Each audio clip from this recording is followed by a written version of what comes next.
Preciosos hermanos, muy buenos días y un feliz sábado tengan todos ustedes. Me siento muy contento de poder compartir la palabra de Dios en esta mañana, de poder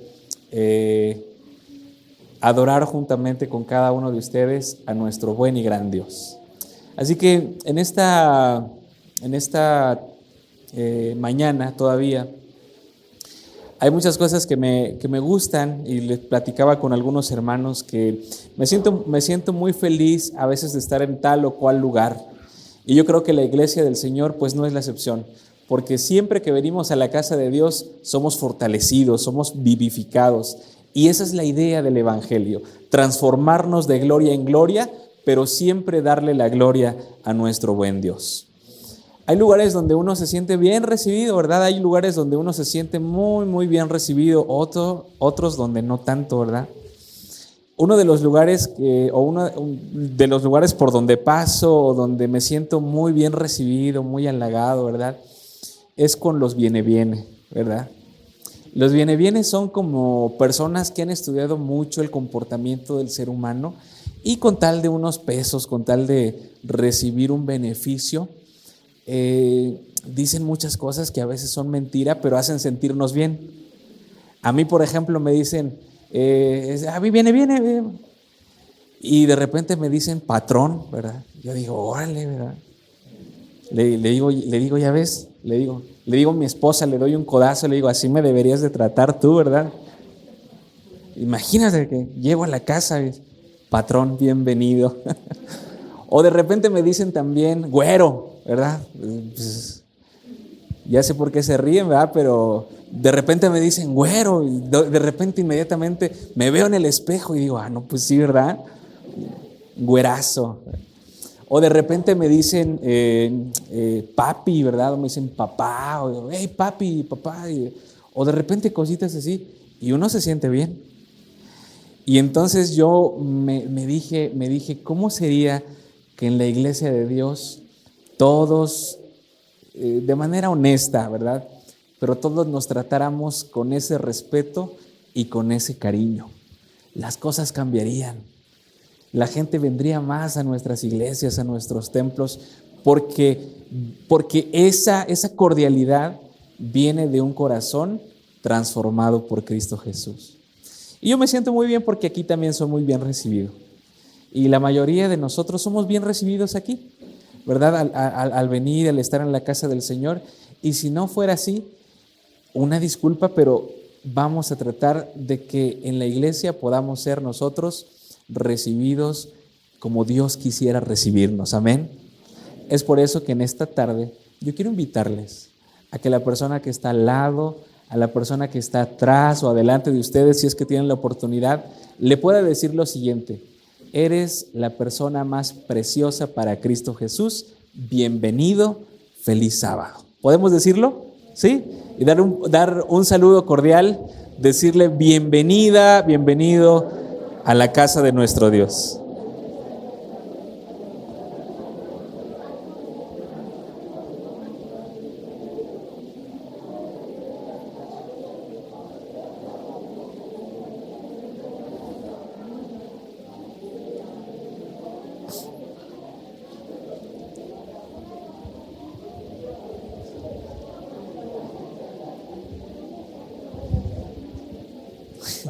Bienvenidos, hermanos, gracias. Feliz sábado. Feliz sábado, hermanos. Doctor, feliz sábado. Que el Señor les bendiga, hermanos. Creo yo que la iglesia de retorno, la iglesia adventista del séptimo día de retorno, es una iglesia que desborda amor, ¿verdad? Porque yo nada más dije, dense un saludo, un feliz sábado, y unos dieron unos abrazos que dije, yo quisiera que me abrazaran de esa manera. Qué bendición, hermanos, poder estar en la casa de nuestro Dios. Y ahí vemos algunos hermanos que aún continúan deseándose un feliz sábado. Que el Señor nos bendiga en esta mañana, y quiero invitarles, antes de abrir la Biblia, la hermosa palabra de Dios, la santa palabra de Dios, quiero invitarles a que tengamos una oración para decirle a Dios, para pedirle a Dios que nos guíe en su estudio. Vamos a orar. Querido Padre, alabado sea tu santo nombre. En esta ocasión nos acercamos con reverencia y con respeto aquí en tu casa, aunque hemos dado abrazos efusivos de feliz sábado, porque nos queremos como miembros de tu iglesia, de tu cuerpo. Y ahora, al estudiar tu palabra, con respeto y humildad, pedimos que tú bendigas este momento, que tu Espíritu Santo pueda ser derramado en nuestra congregación para salir henchidos de tu amor, de tu gracia y tu misericordia. En el nombre de Jesús, amén. Muy bien, en esta mañana todavía, hermanos, que tengo unos minutos para compartir con ustedes, vamos a estudiar un tema que tiene que ver con la victoria de la iglesia en los tiempos difíciles, en los tiempos finales, en los tiempos como vivimos ahora. La iglesia del Señor siempre ha tenido problemas, pero muchas veces el enemigo de somos nosotros mismos. Y voy a abrir la historia bíblica. Vamos a ver varios pasajes bíblicos esta mañana, por lo menos unos 3 o 4. Pero me gustaría que leamos en la Biblia un suceso muy importante que ya ustedes conocen, la mayoría conocen. Pero si no conocen, quiero invitarles a leerlo en esta mañana. Se encuentra en el libro del Génesis, en el capítulo número 19, a partir del versículo 15. Génesis capítulo número 19 y versículo 15. Muy bien. Dice la Biblia en Génesis capítulo número 19, a partir del versículo 15, nos cuenta la historia de un hombre que se llamó Lot. Pero Lot fue un hombre que tuvo una característica muy especial en su vida. Lot vivió en una ciudad, que eran 2 ciudades que eran muy famosas, que eran muy conocidas en ese tiempo, pero desafortunadamente su fama no era por cosas buenas. Esas 2 ciudades eran malas de verdad, y ahí vivía Lot, ahí entre las ciudades vivía Lot. Lot, sobrino de Abraham, un hombre que Dios tenía un propósito para él. Entonces, fíjense, hermanos, les quiero decir, hay un principio en la Biblia que se aplica para las vidas, para las ciudades y para el mundo. Y ese es el principio de destrucción que Dios tiene, porque llega un momento donde la maldad de las ciudades es tanta que Dios dice, ya no puede contender mi espíritu con ellos, así como con el diluvio. Dios dijo, el pensamiento de los hombres es de continuo solamente el mal. Sus días serán solamente 120 años, ya no más. Y si ellos se arrepienten, los perdonaré, pero si no, habrá una destrucción. Y hubo también varias ciudades, por ejemplo la ciudad de Jai, donde los verdugos fueron los hijos de Dios. Estas ciudades también alcanzaron en el tiempo de Lot su máximo esplendor, pero en maldad, ¿verdad? Quizá no es esplendor, su máxima oscuridad, su máximo momento de oscuridad, ciudades malas, ciudades tremendas, y de ahí viene el gentilicio sodomita de Sodoma, porque había en Sodoma y en Gomorra, que son las ciudades de donde salió Lot y su familia, había mucha maldad. Había maldad, había promiscuidad, había cosas que a veces nosotros ni siquiera nos imaginamos. Pero no toda la familia de Lot salió de Sodoma y Gomorra. Noten lo que dice la Biblia en el versículo número 21. Dice, uno de ellos le respondió, también he escuchado tu súplica sobre esto y no destruiré la ciudad de que has hablado. El versículo 22, date prisa y escápate allá, porque nada podré hacer hasta que hayas llegado. Por eso fue llamado Zoar el nombre de la ciudad. El sol salía sobre la tierra cuando Lot llegó a Zoar. Entonces salen para Zoar. ¿Y qué fue lo que pasó? Dice el versículo 24, entonces Jehová hizo llover desde los cielos azufre y fuego. ¿Sobre qué ciudades? Sodoma y Gomorra. Y destruyó las ciudades y toda aquella llanura, con todos los habitantes de aquellas ciudades y el fruto de la tierra. Pero el versículo 26 es un versículo muy tétrico y al mismo tiempo triste. Dice el versículo 26, entonces la mujer de Lot miró hacia ¿dónde? Hacia atrás, a espaldas de él, y se volvió, ¿qué cosa? Una estatua de sal. Y el versículo 27 dice que subió Abraham por la mañana al lugar donde había estado delante de Jehová, miró hacia Sodoma y Gomorra y hacia toda la tierra de aquella llanura, y vio que el humo de la tierra subía de la tierra como el humo de un ¿qué? De un horno. Ahora, Abraham ve a Sodoma y Gomorra y Abraham contempla esas ciudades, pero Abraham no tenía su corazón en Sodoma y Gomorra. Sin embargo, la mujer de Lot era una mujer que se convirtió precisamente en estatua de sal porque ella estaba acompañando a su esposo para salir de Sodoma y Gomorra. Ella físicamente había salido de Sodoma y Gomorra, pero Sodoma y Gomorra no habían salido de su corazón. La mujer de Lot es posible que estaba dejando muchas cosas que le gustaban hacer, muchas prácticas inicuas, muchas prácticas moralmente inaceptables para Dios. Entonces, cuando las ciudades fueron destruidas, uno de los anhelos de ella era regresar a esa vida. Y la mujer voltea para mirar cómo es destruida, cómo son destruidas esas ciudades. Pero ella voltea porque ella anhelaba todo eso. O sea, de su corazón no habían salido las prácticas de Sodoma y de Gomorra. Por esa razón, la Biblia dice que la mujer se convirtió en una estatua de sal y quedó ahí. De hecho, hay un lugar donde se puede contemplar, hay algunos letreros donde está el lugar exacto, por lo menos eso dicen, donde la mujer de Lot se convirtió en estatua de sal. Hoy vamos a hablar de una historia de nuestra vida, pero también de la historia del pueblo de Dios. ¿Qué cosas nosotros necesitamos dejar y que no hemos dejado? Hay muchas cosas que nos siguen gustando, hay muchas cosas que seguimos practicando, pero que ya no deberían de ser parte de nuestra vida, pero venimos constantemente cargando con ello. Pero ya no deberíamos, como miembros de la Iglesia Adventista, como cristianos, ya no deberíamos cargar con todo eso. Y quiero invitarles a abrir la Biblia. Vamos a regresar al Génesis, pero vamos a abrir la Biblia en el libro del profeta Zacarías.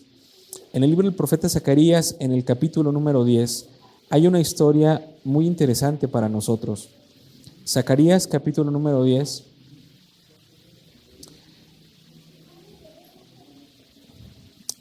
Okay. Zacarías, capítulo número 10. Hoy yo quiero preguntar así nada más, sin necesidad de que respondamos. Cada uno puede responder en su corazón. Cada uno puede responder lo que tiene y lo que guarda en su corazón, y que a veces son cosas que nos alejan de Dios. A veces son pecados ocultos, a veces son situaciones que solamente conocemos nosotros, pero que ahí están presentes en nuestra vida. Presentes en nuestra vida. Hoy quiero, antes de abrir el texto bíblico y de leer el texto bíblico, yo quiero platicarles acerca de una historia. Nosotros como seres, como cristianos, las iglesias donde me ha tocado estar aquí en este territorio, hay microrealidades que a veces nosotros no comprendemos, pero cada iglesia, prácticamente cada iglesia, cada grupo es un mundo, es un asunto aparte. A mí me tocaba atender en nuestro distrito. Las iglesias eran tan diferentes. Había una iglesia que estaba en un lugar económicamente pues más o menos, pero a unos 2 kilómetros de esa iglesia estaba otra iglesia. Y a esa iglesia había personas que venían de muchas partes de la República Mexicana. De hecho, conocí una familia que vivía cerca yendo para Texcoco, por allá por Chocolín, por esa parte de allá. llegando para Chicoloapan.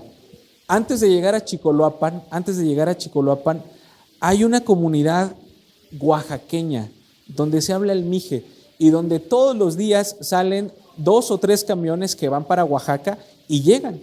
Y los hermanos hablan sus idiomas, hay diversos idiomas, porque Oaxaca tiene muchísimos idiomas, muchas lenguas autóctonas, pero tienen usos y costumbres, celebran sus fiestas. El gobierno les dio esa parte y toda esa comunidad es de Oaxaca. A mí me tocó llegar a ese lugar y me di cuenta de algo. Me di cuenta que los miembros de la iglesia que vienen de lugares del interior de la República y tienen sus hijos, normalmente aquí en la Ciudad de México, normalmente los padres permanecen firmes. A los muchachos les cuesta permanecer firmes en la iglesia, pero algunos quedan firmes, otros no. Pero me llamó mucho la atención que hay muchos miembros de la iglesia adventista que ya son aquí y tienen mucho tiempo de vivir en el Estado de México, en la Ciudad de México, y llega el evangelio. Pero cuando viene algún vendaval, algún problema, muchos se salen de la iglesia. En esta semana vi 2 estadísticas muy, muy interesantes. La primera es la estadística de la división sudamericana, que es una estadística muy triste. La verdad que es muy triste y es una estadística de nuestra misma iglesia y se las quiero compartir. Esta estadística nos dice que en la división sudamericana, es decir, desde Perú hacia abajo, Perú, Brasil, Argentina, Uruguay, Paraguay, todos los países de Sudamérica, la estadística nos dice que de cada 10 miembros bautizados en la iglesia adventista, 9 la dejarán. 9 dejarán la iglesia. Es la estadística de la división sudamericana. La interamericana, que es donde nosotros estamos, que comprende desde Colombia y Venezuela para arriba hasta México, es decir, por todos los países del Caribe, El Salvador, México, Guatemala, Belice, las islas y hasta el norte de México.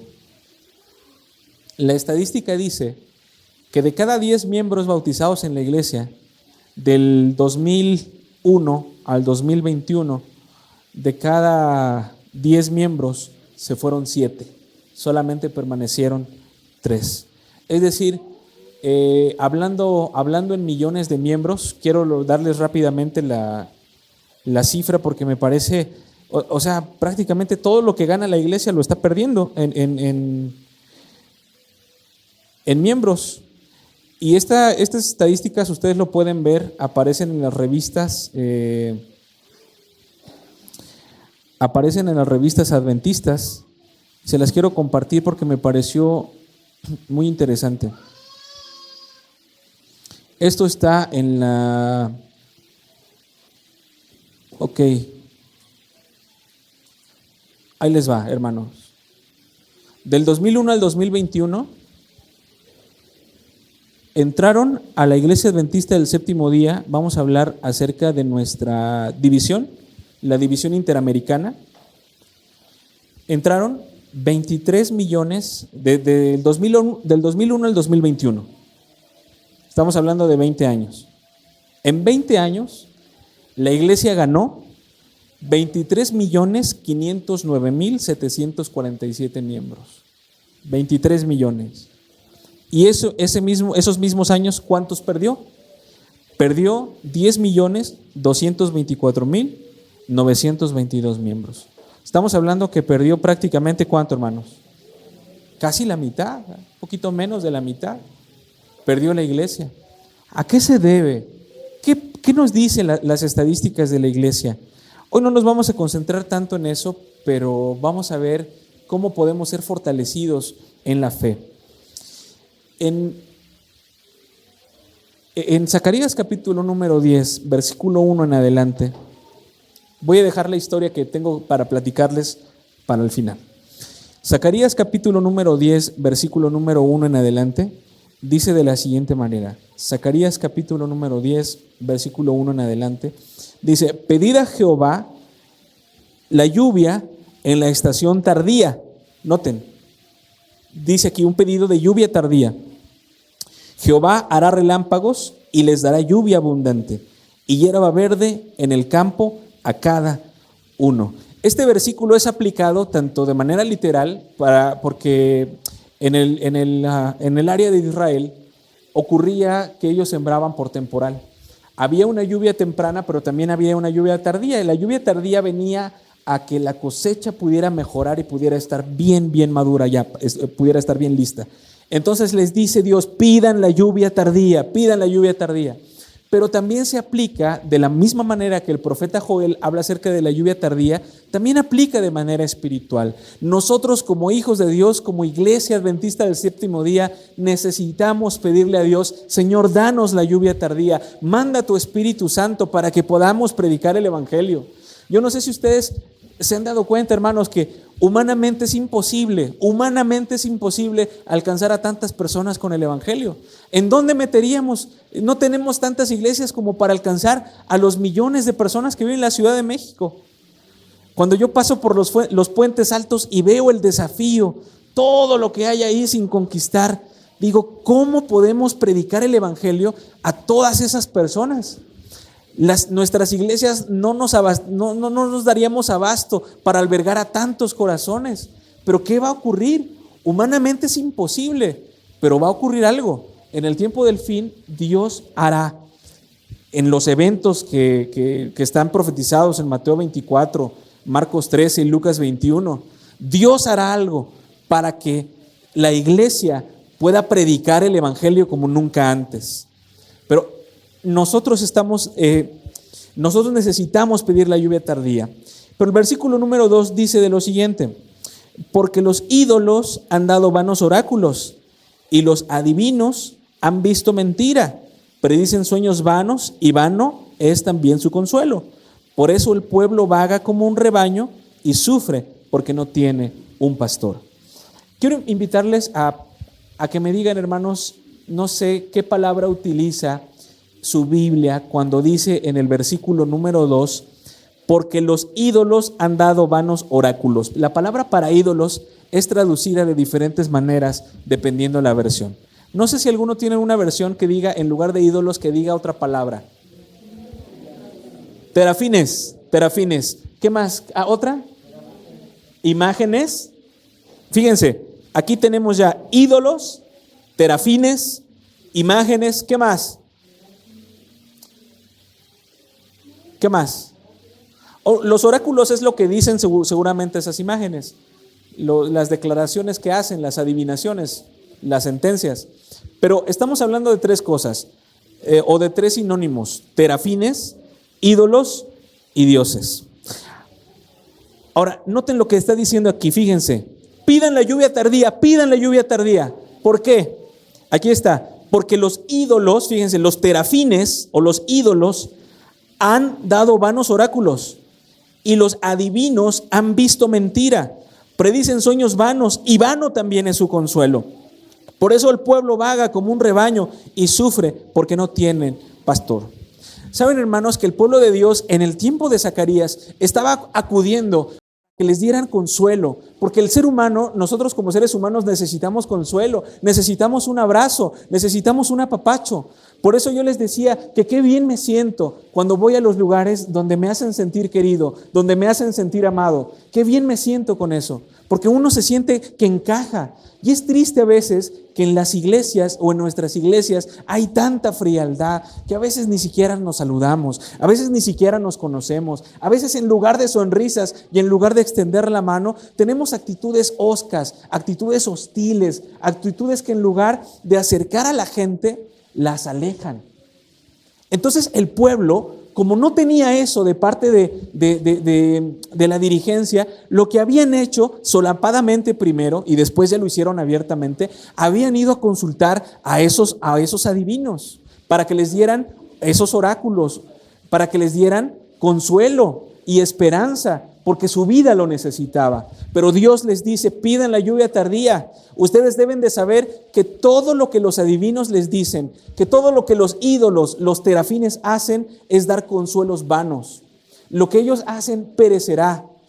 Por eso necesitan pedir la lluvia tardía. Y por eso el pueblo está como está. Porque han buscado en esas cosas a sus líderes, a quienes los dirigen. Yo no sé cuántos de nosotros, como seres humanos, sabemos qué signos somos del horóscopo, ¿verdad? Hasta yo lo sé, fíjense. Yo sé qué signo soy. Pero hay algunos que van más allá y he escuchado pláticas. No, pero sí, tú eres Virgo, pero ¿cuál es tu ascendente? Y yo dije, ¿qué es eso de tu ascendente? Fíjense que cómo venimos cargando con eso. Y yo les platiqué el otro día, hace un tiempo ya les platiqué cómo, aún siendo adventistas, venimos cargando eso. A mí me hacían limpias con un huevito, con un blanquillo. Yo se los platiqué el otro día. Me hacían una limpia y después de hacerme la limpia con el huevito, me decían que yo tenía espanto y después rompían el huevo en un vasito de vidrio y después movían el vasito de vidrio de cristal, lo ponían así traslúcido y decían, no, es que el niño tiene espanto, tiene calor, está empachado, no sé qué. Yo me sentía bien, hermanos, pero cuando escuché todo lo que yo tenía con ese huevo, yo dije, no, hombre, pues, me siento peor, mejor me hubieran roto ese huevo. Así nosotros, como seres humanos, a veces depositamos nuestra confianza ya no en Dios, en la oración, en el estudio de la Biblia. A veces ya vamos para consultar al horóscopo, para consultar esto que el otro, y entonces depositamos poco a poco nuestra confianza en otras cosas. Y el versículo número 3 dice, fíjense, hablando acerca de quiénes son los líderes de la nación, pero no habla acerca de los pastores de Israel. Habla acerca de todos aquellos a los cuales el pueblo iba a buscar y ellos por consecuencia se convertían en sus pastores. Es decir, si yo voy y le pido consejo, nunca le pido consejo a Dios, y en lugar de eso voy y le pido consejo a mis amigotes, ellos se están convirtiendo ahora en los que me están guiando, en los que me están dirigiendo, en los que me están pastoreando. Y en lugar de pedirle un consejo a mis padres, ahora yo dependo del consejo de ellos, que muchas veces es un consejo errado, es un consejo que no tiene experiencia, es un consejo que me va a hacer, que me puede hacer fracasar. Y más si lo hago con amigos del mundo, con amigos que toman, con amigos que abiertamente pues no confían ni en Dios. Y dice el versículo 3 en la segunda parte, pero Jehová de los ejércitos estará con su rebaño, con la casa de Judá, y los pondrá como un caballo de honor para la guerra. Esto es muy importante, es muy padre que nosotros podamos ver. Pero antes de eso, vamos a explorar en la Biblia. Por favor, no pierdan Zacarías 10, pero vamos a explorar en la Biblia de dónde vienen los terafines.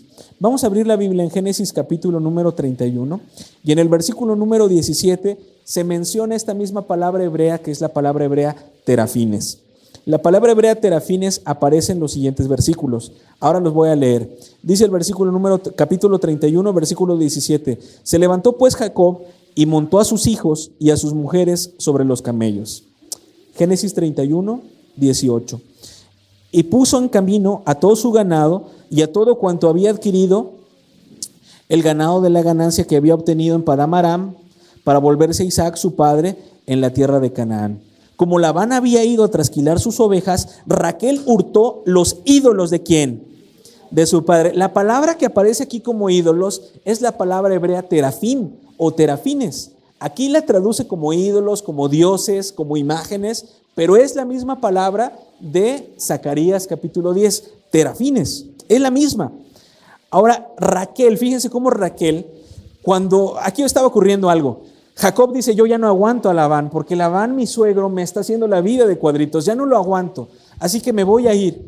Y se llevó a toda su prole, a toda su parentela.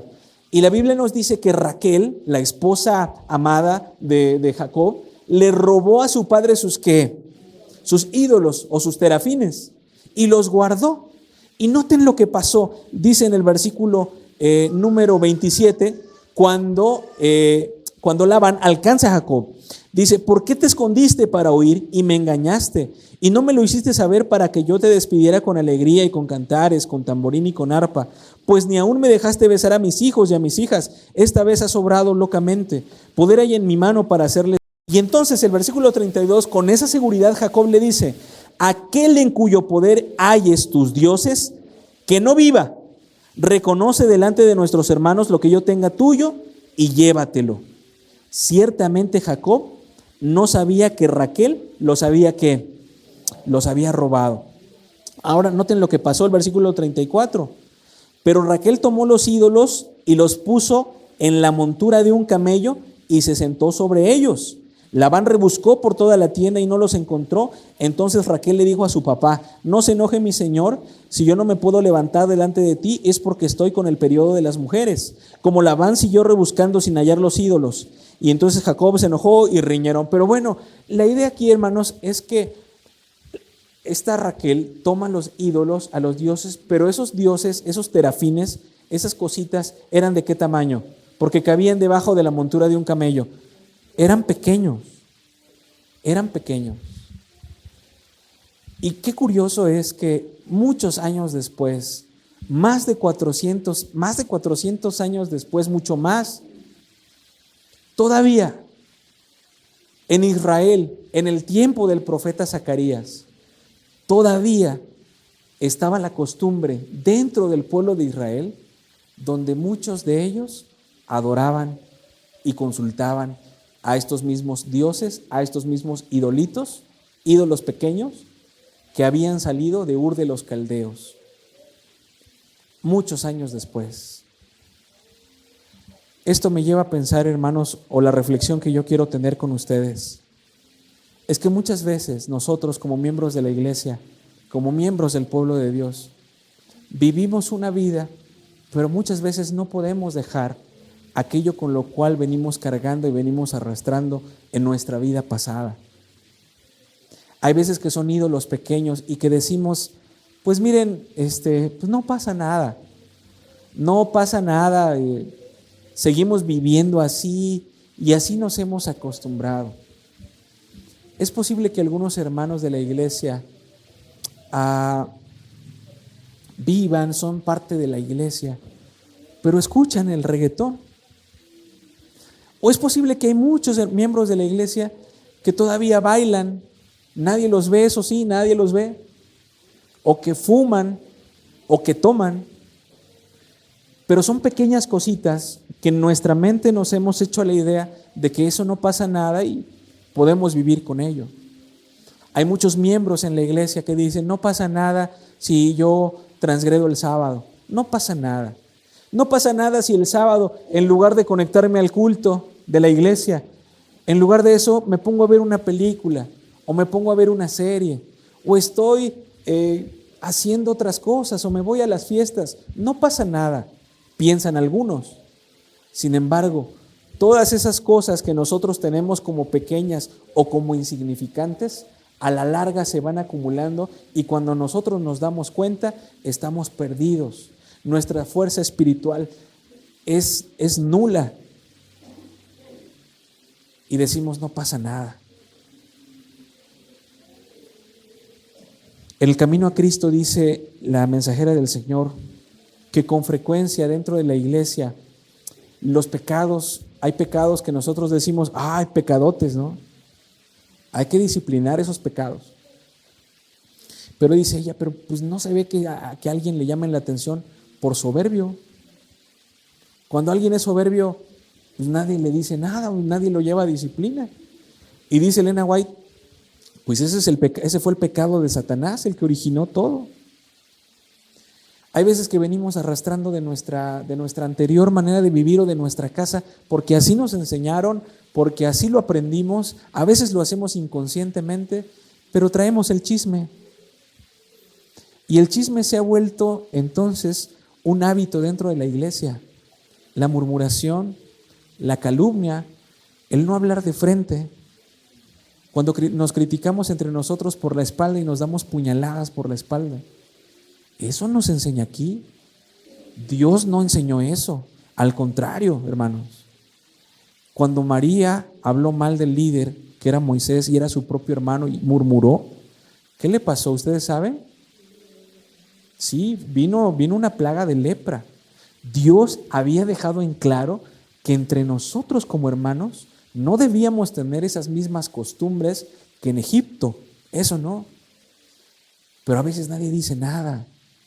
A veces nos callamos ante todas las cosas y dejamos que el chisme siga adelante. O dejamos que la calumnia siga adelante. O nos enteramos pero en estos días las situaciones son más difíciles. Y yo les quiero decir por qué, les quiero rápido mencionar algo. Una vez fuimos a recolectar con el club de conquistadores de una iglesia. Y yo antes de eso era un poco más imprudente, ¿no? Y de repente estaban los muchachos, y yo recuerdo que iba un muchacho con sus audífonos. Y yo agarré así, ¿verdad? Creo que no debí de hacerlo, pero yo estaba jugando. Entonces agarré el audífono, se lo quité y escuché. Le digo, ¿qué onda? ¿Qué escuchas? Le digo, espero que estés escuchando a Garibo o a Marchena. Y pues no, realmente no estaba escuchando eso, estaba escuchando otra música, de esas músicas que son como electrónicas, no sé. Y el muchacho nada más ahí se retorcía, ay, sí, perdón, pero que no sé qué. Pero hay muchas personas que no les gusta eso. Y me he dado cuenta que cuando alguien tiene que exhortar a alguien o cuando alguien tiene que hacer una reprensión, ya las personas no están tan dispuestas a recibir los comentarios, se enojan. Es cuando, y fíjense hermanos, lo quiero mencionar así. Cuando uno reprende a sus hijos y los hijos son chiquitos y les dice, no hagas eso porque está mal. Y los hijos son chiquitos y dicen, sí. Y eso yo les dije a mis hijos, ¿no? O a veces que me toca llamarles la atención. Pero ¿qué ha ocurrido últimamente cuando ya son más grandes? Yo he escuchado que de repente le digo, ¿verdad? A mi niña, oye, por favor, haz esto. ¡Ya voy! Ay, le digo, mejor ni te digo nada. No, ahora resulta que cría cuervo y qué.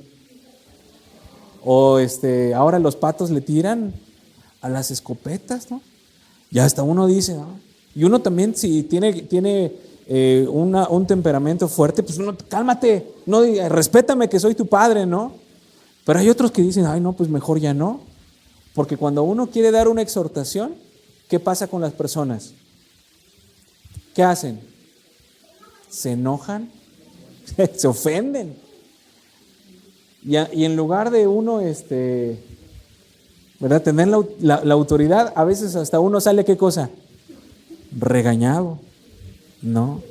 Ya no es lo mismo hoy que hace muchos años. Ya no es lo mismo. También influye mucho el lugar en donde vivimos. Las telecomunicaciones influyen mucho, lo que vemos, lo que escuchamos influye mucho. En un lugar donde nosotros estuvimos, los hermanos al salir de la iglesia hacían un círculo y todos nos saludábamos, todos, o sea, no había ninguno que no nos saludara. Entonces ocurre ahí todavía que se les ha enseñado a los jovencitos y a los muchachos que todas las figuras de autoridad se les saluda con reverencia.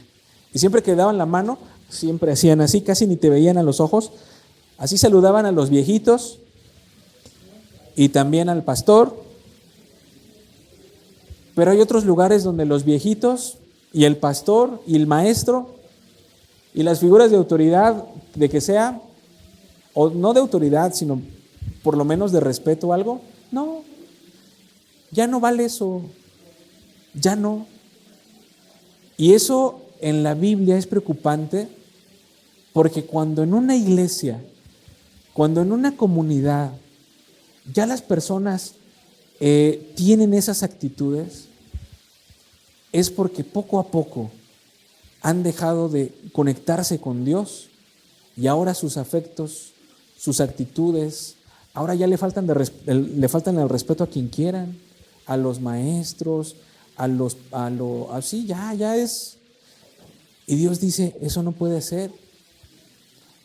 Eso no puede ser. En las cosas pequeñas.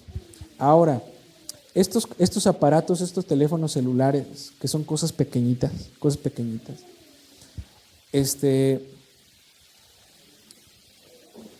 son cosas como los ídolos, los terafines, que a veces nosotros hemos depositado más la confianza en esto que, yo no sé, que en nuestros padres, ¿no?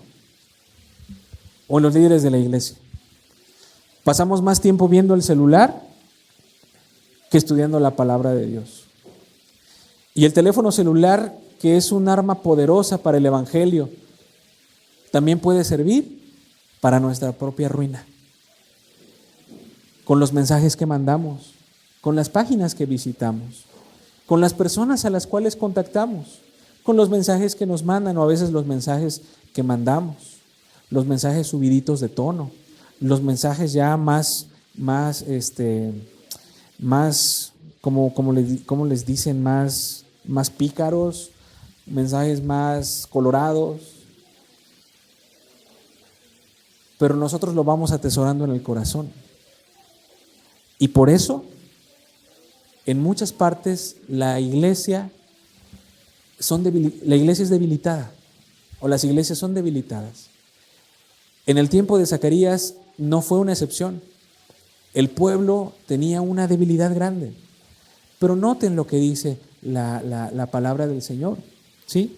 En el capítulo número 10 de Zacarías, en el versículo número 3, fíjense, lo que está diciendo el argumento es el siguiente: mi pueblo ha consultado a los adivinos, han puesto su confianza en los oráculos que dicen los adivinos y en el vano consuelo que los terafines dan.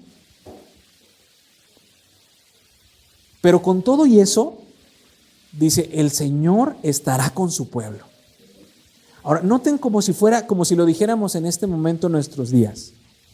A ver, mi pueblo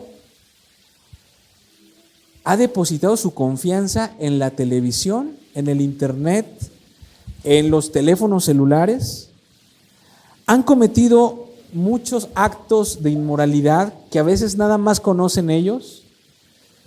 A veces nadie los ve, cometen pecados ocultos, pero aún con todo eso, aunque seamos pecadores, dice ahí, Dios estará ¿con quién? Con su pueblo. Ahora, ¿cuál es el propósito del Señor? Dice el versículo 3 en la última parte, y los pondrá como un caballo de honor, ¿en dónde?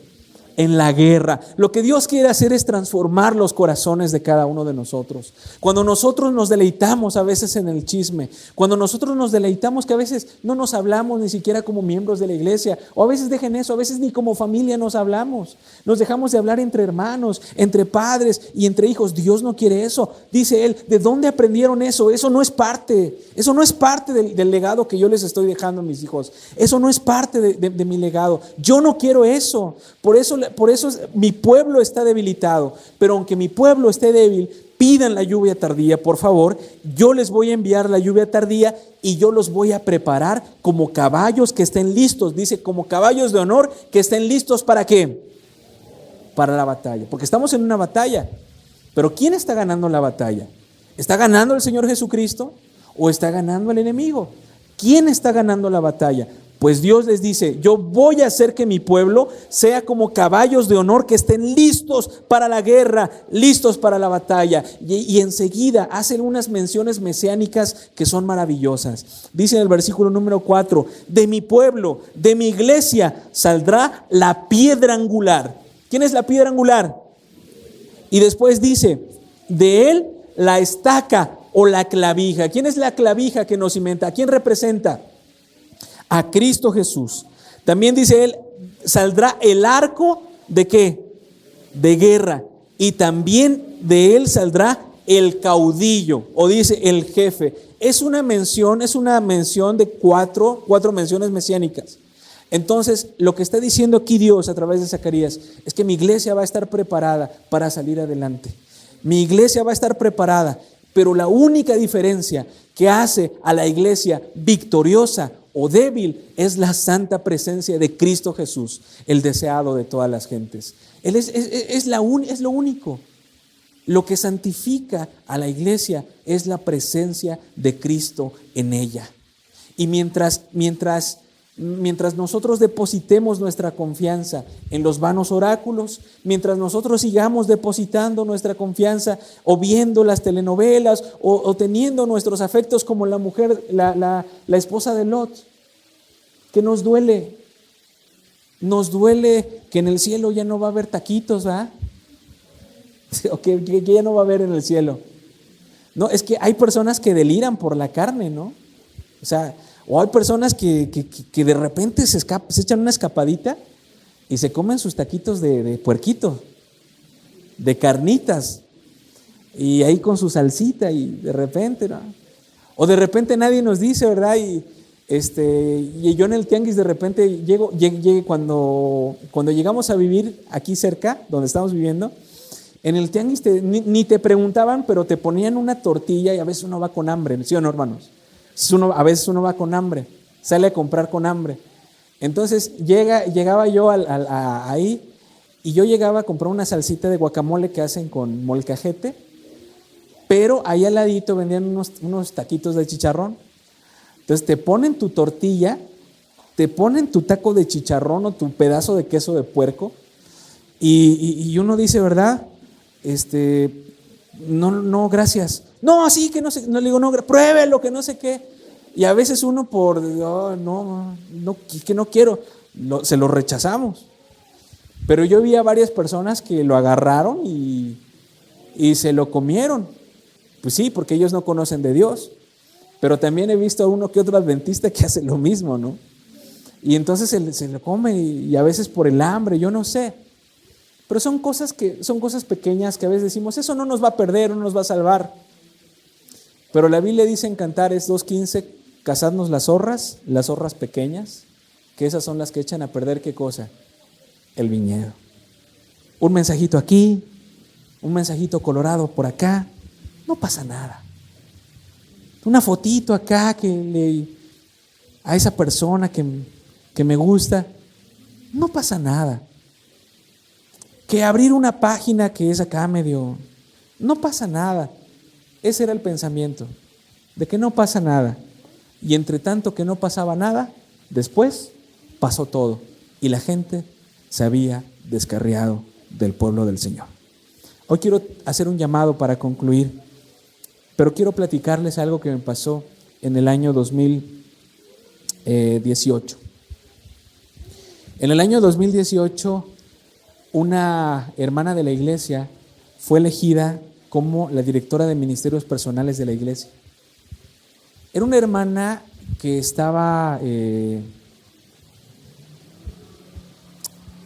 había estado separada, se separó, pero conoció el evangelio y tenía sus 3 niños, ya estaban grandes, o sea, la hermana joven, pero ya tenía hijos grandes, se notaba que los había tenido muy jovencita.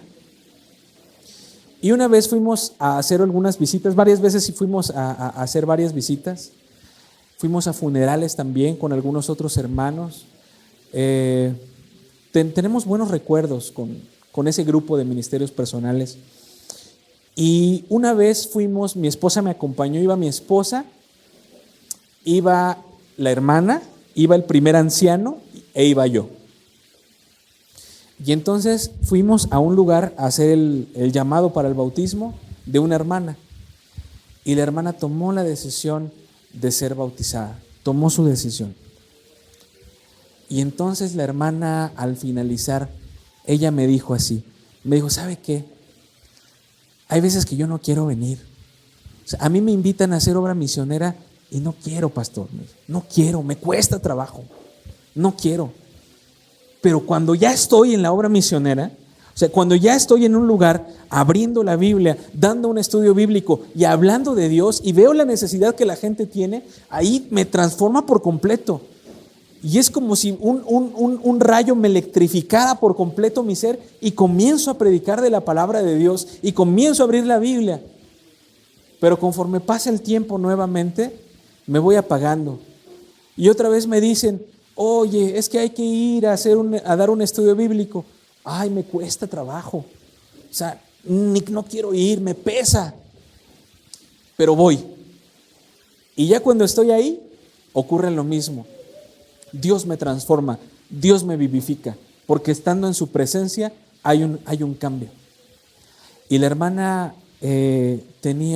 se convirtió, pero ella antes había tenido pues una vida anterior. Tenía unos tatuajes que no podía ocultar porque estaban en sus brazos, no los podía ocultar, pero era la directora de ministerios personales. Y yo entendí, hermanos, con la experiencia de ella, que para que nosotros podamos vivir en la presencia de Dios contentos y felices, es necesario estar involucrados en la obra de Dios.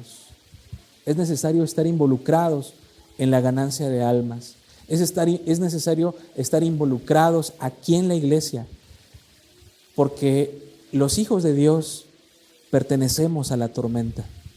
El profeta Jonás quiso ir cuando Dios le dijo, ve a Nínive, y él tomó una nave ¿hacia dónde? ¿Cómo se llamaba el lugar? Hacia Tarsis, yendo para España. Como si Dios le dijera, vete de aquí, de donde estaba Jonás, vete de aquí a Monterrey. Es la misma distancia para ir a Nínive. De aquí a Monterrey, de aquí del Estado de México a Monterrey.